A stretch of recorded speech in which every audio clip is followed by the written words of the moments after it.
All right, welcome everyone. Today I'm putting on my examiner hat to guide you through the absolute highest yield diagnostic patterns for neoplastic progression. Our main goal in this explainer, making sure you can totally ace your board exams by recognizing these crucial cellular changes literally instantly. Okay, so here's our roadmap. We are going to hit the foundations of abnormal growth, contrast benign versus malignant tumors, walk through the stages of neoplastic progression, talk about breaching the basement membrane, and finally wrap up with irreversible cellular alterations. Let's get to it. Section 1. Foundations of Abnormal Growth. And we're going to kick this off with a classic board exam trap. Right, so sometimes you'll see a growth that looks incredibly abnormal under the microscope, but guess what? It's not actually a neoplasm at all. The crucial point here is knowing exactly where the cells belong.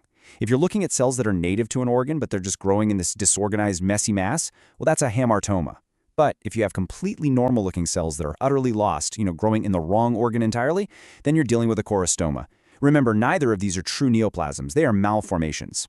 And this brilliantly illustrates the clinical difference. Look at the examples here. You can have a pulmonary hamartoma, which is really just native lung tissue that decided to grow completely chaotically.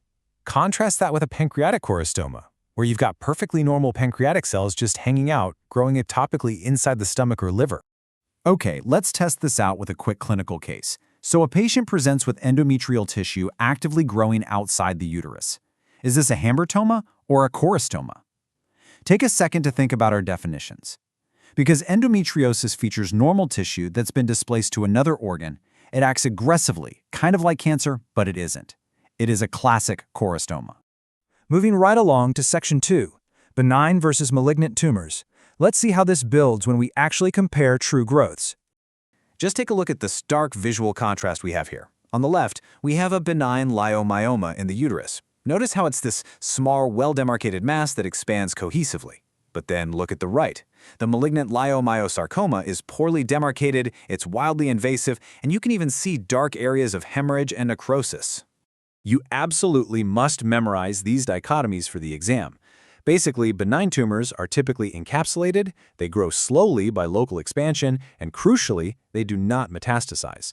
Malignant tumors, on the other hand, well, they're non-encapsulated, they grow via aggressive infiltration, literally destroying the host tissue, and they carry that deadly capacity to metastasize to distant sites. All right, Section 3, Stages of Neoplastic Progression.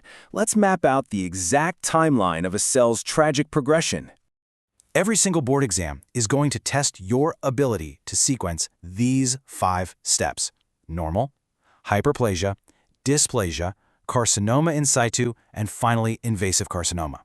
It is vital to identify not just the order, but exactly when the cellular changes cross that invisible line from a reversible adaptation into a permanent lethal condition. Notice how the elegant cellular architecture just completely breaks down as we move from left to right. Hyperplasia, it simply increases the number of cells while keeping their normal look. But by the time we hit dysplasia, we're losing that uniform basal to apical cellular orientation completely. It just becomes chaotic.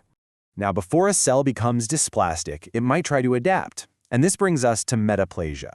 Imagine a patient with a heavy smoking history or maybe chronic gastric acid reflux.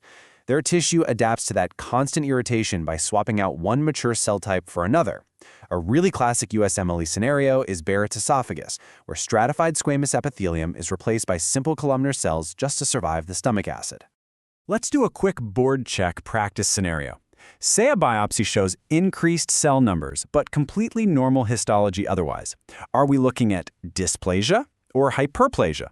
Remember, if the cells just multiply but they keep their normal, well-behaved architecture, it's reversible hyperplasia. If they lose that orientation, well, you've crossed over into dysplasia. Section 4. Breaching the basement membrane. Let's dive right into this crucial tipping point. Listen up, because this is a massive high-yield concept for your exams. You must know the molecular mechanics of invasion. First, the cancer cells reduce their intercellular adhesions by downregulating cadherin. They literally let go of each other. Then, they increase attachment to the extracellular matrix using laminin and integrin. And finally, they upregulate matrix metalloproteinases, which are basically molecular scissors that use to chew right through the basement membrane. And this graphic brilliantly illustrates that boundary of reversibility. Look at that dotted line denoting the basement membrane. As long as the abnormal cells stay above that line, It's carcinoma in situ. But the second that basement membrane is breached, we have hit non-reversible invasive carcinoma. Section 5. Irreversible cellular alterations.